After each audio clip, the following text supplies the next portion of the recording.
Good evening and welcome to the School Committee Bid Review Subcommittee meeting.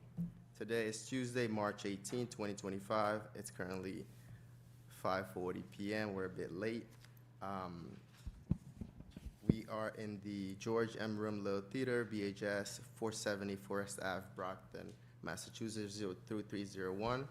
I'll read into the record. In addition to attending, the public can view this meeting via television on Comcast Channel 8 and 1071 HD version and online via this link, which is www.youtube.com/TheBrocktonChannels.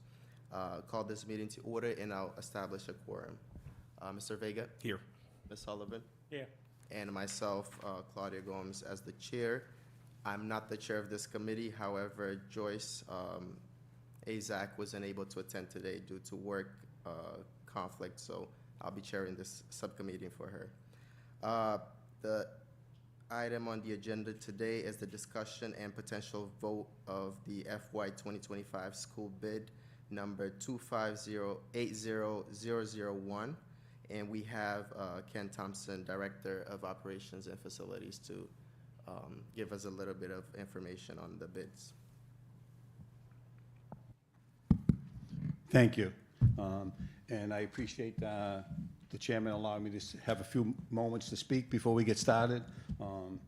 Coming before the bid review committee has been a long time coming. It's been a while.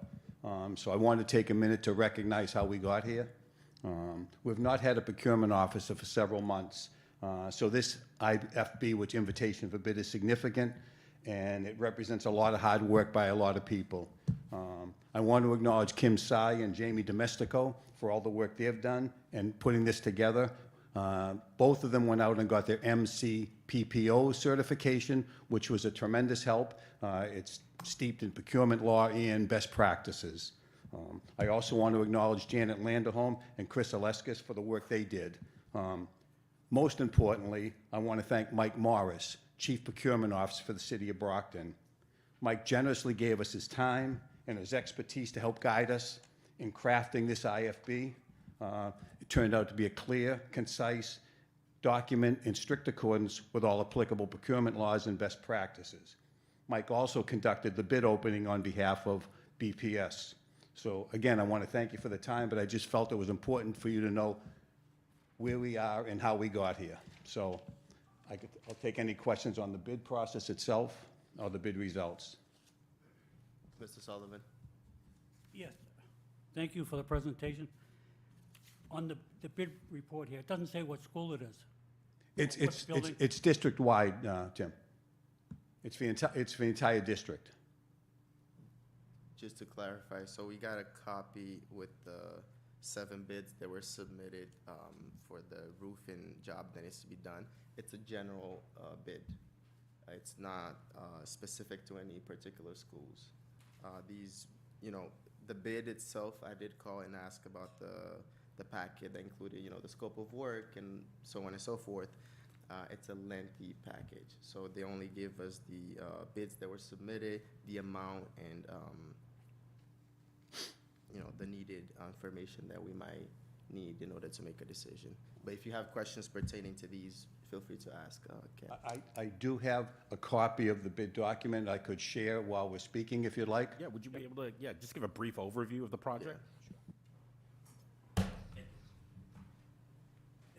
One more question, Ken. You said Jamie Domestico is now got the procurement. He's going to be a procurement? No, we do not have a procurement officer at this time, so it was kind of all hands on deck to help put this package together. Jamie got the MCPPO certification as well as Kim Tsai, so. What is that, Ken? What It's, is let me get the MCPP? right phrase. It's the Massachusetts Certified Public Purchasing Officer. And it's pretty deep into procurement law, best practices, so it gives you a background, it gives you an understanding of procurement law, which we all needed, because again, we're not procurement officers, but Right. there's been a tremendous need to get our bids back out, so this is what we did to get to where we are today.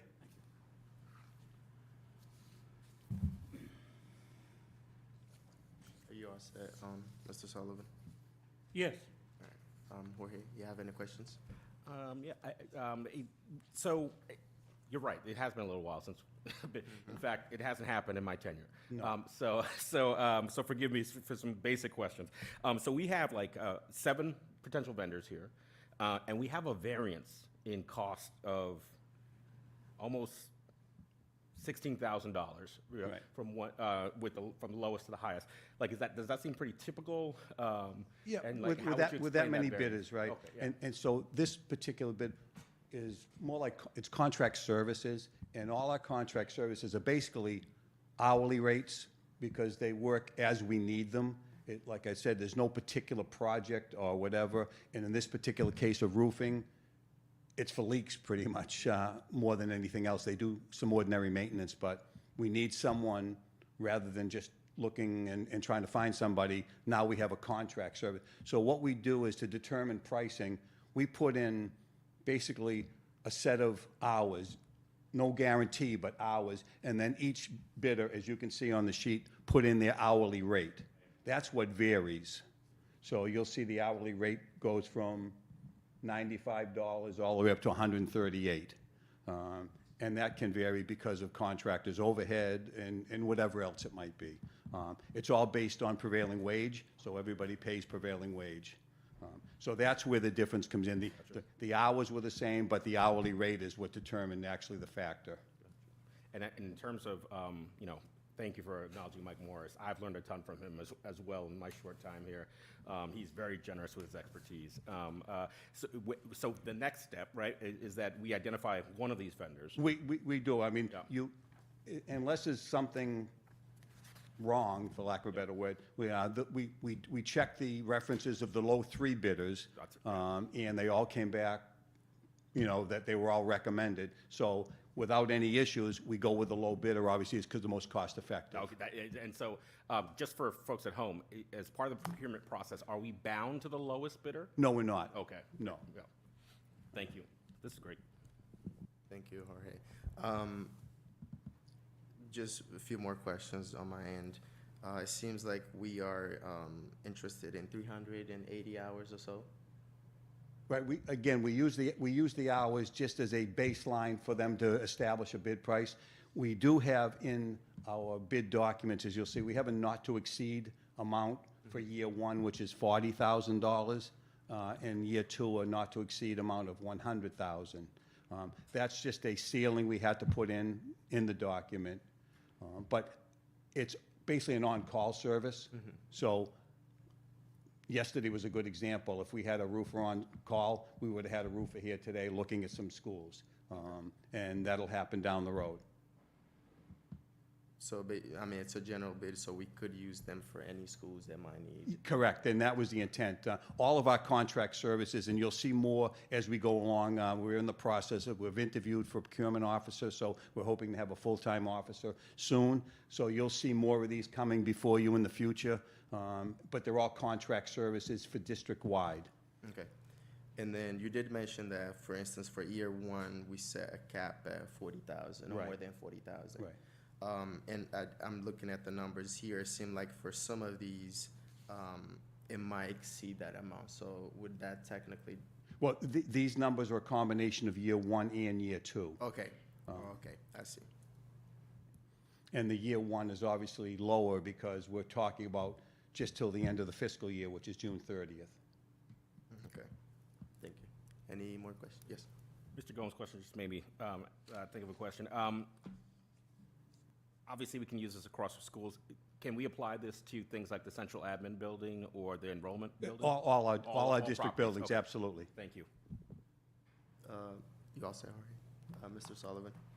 Yes, Ken, is there a roof right now that needs repair? Yes.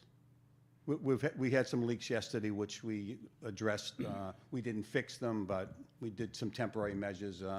Some we put barrels underneath, So as soon as we get this and it gets in place, we'll have a roofer and get, That's what I was driving at. If we do a bid today, we pick one, yeah. they'll be working tomorrow? No, but I mean, we've got to, Or this week. then they'll get a contract, they'll need to sign a contract, we need their insurance certificates, there's a bond, a payment and performance bond required, but maybe a couple of weeks. Okay. Thank you. Thank you. Any more questions? What is your So recommendation? based on the bid results, our recommendation would be awarding it to Daily Roofing.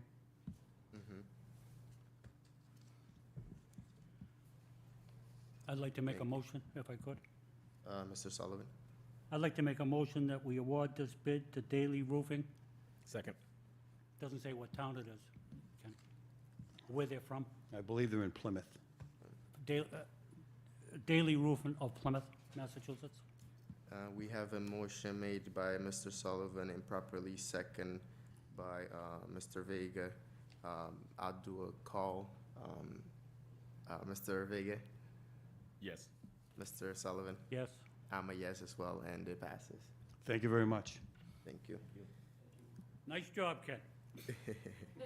I would like also to take a moment to thank everyone that did take part in the process of, fulfilling the procurement requirements, going through the legalities of things, and making sure all the paperwork were in order. Thank you guys. Thank you, Ken, for the work that you guys did. Is there any other comments, questions, concerns from members of the committee? I'd like to make a motion to adjourn. I have one question on the motion. Mr. Sullivan? This is to Jamie. That MPO, is that, PPO, yes. is that gonna lead into a procurement officer? Or No, does, not for me. It'll just give myself and Ken a little more knowledge in our day-to-day RFQs, making sure we're following best practices when we're procuring any type of. okay, thank you. I'll second that motion. Well, let me go through the agenda. Any other businesses? No? All right, I'll take a motion to adjourn. Motion to adjourn. Second? We have a motion to adjourn. All those in favor, raise your hand. And meeting is adjourned.